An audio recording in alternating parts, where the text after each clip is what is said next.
as far as FCT is concerned, our ambition is to make FCT be a livable city where people can feel comfortable, where we can say, yes, we have been traveling around the world. We have seen how cities are planned. We have seen infrastructure in cities. That is our own ambition, to turn FCT to one of the best cities in the world, not only because of infrastructure, but also in terms of environment, also in terms of security, that look, we're happy. And if you look at when we came, what was the state of FCT? Where were we? And then where are we today? As the time we came, you can attest to the fact that nothing was virtually working in FCT. FCT was just like, oh, yes, in the capital territory, so what? Infrastructure was not everything. Contractors have left every site. So it was like, come on, what are we seeing?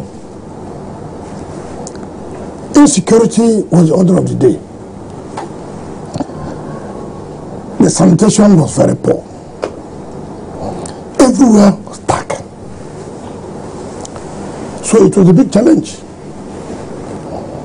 And I have said, when you have a support of the appointee who believes in you and gives you all the necessary support that you require, and you are also committed to achieving the results, you will see that things will come out clear.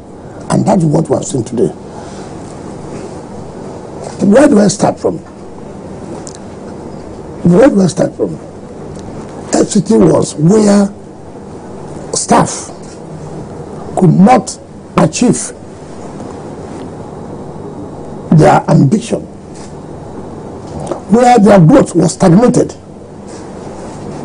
and nobody could take the bull by the horn to say, look, how do we make sure that people who are working are happy with the system? Their growth is not stunted. And that's why I say leadership in everything you do is key. So many people are running away from this aspect. This person, the former, other presidents, you know, we should not do this, we should not implement it. But it took the leadership of the president to say, listen, I had said my government is New Hope agenda. If my government is the New Hope agenda, then why would I not bring back that hope that is lost? Why would I not bring back that hope that the workers here will feel that, yes, I've lost hope, we have lost hope, we can't grow. And the first thing he did, I'm here for you, was to implement that FCT should be autonomous by having its own permanent secretaries, who was hitherto never allowed, by having their own head of service, by establishing their own civil service commission. The day the president made that approval, you can see the happiness of workers. Can this be true? Is it possible? Yes. That is the essence of Renew Hope agenda. Now today, in this FCT, we have not less than 12, 13 permanent secretaries. Before now, we only have one permanent secretary who been posted from the Federal Civil Commission, not even staff of the FCT. But that is no longer the case. Today, you have the head of service of FCT. Today, you have Civil Service Commission that is in charge of training, discipline of workers, promotion of workers. Now, what it means, you are retired and another to be appointed. So you can see, people are now, oh, I'm a director. There is hope. I'll one day be permanent secretary. Not only that, there also be hope I may be the head of service. Because the current head of service now is retiring in the next 1 month. So somebody will occupy that position, which was not there before. So you can imagine the happiness in workers. Now, Mr. President, yes, we have had mandate secretary, but there are key areas. Our administration, in the Hope agenda, has always anchored on inclusivity of governance. Women are very important. Youths are very important. How do you have secretariats without talking about women? Those who take care of women, without talking about youth.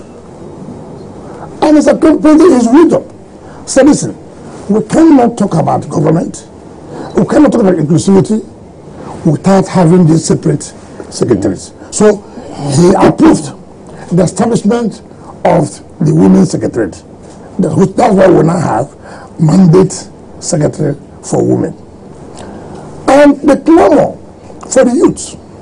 You remember, when I was going around interacting with stakeholders, one of the things that they asked for, allow us to have the youth secretary, appoint a mandate secretary that will be overseeing the affairs of the youth. What would they be doing specifically? What, of course, we're talking about how do you bring in the youth? How do you make sure the youth are involved in what is going on in government? How do you make the youth to empower them? Right? In fact, one of the assignments I get to the mandate secretary, listen, it is not merely shouting outside. Now you are the mandate secretary of the youth. You've asked for this youth secretariat. You must have to go and sit down now and bring a blueprint. How do we involve the youth and how do we create them to be part of the government? In terms of job, in terms of employment. Has it done that? It was just sworn in. So, but the point is that it is easy to stay outside and criticize. Now you have been given the opportunity. You have to show that really with the youth, we are really interested to make sure that we are involved in governance, we are involved in the development of the youth. You must bring a blueprint so that government will now know this is what we are going to do for the youth.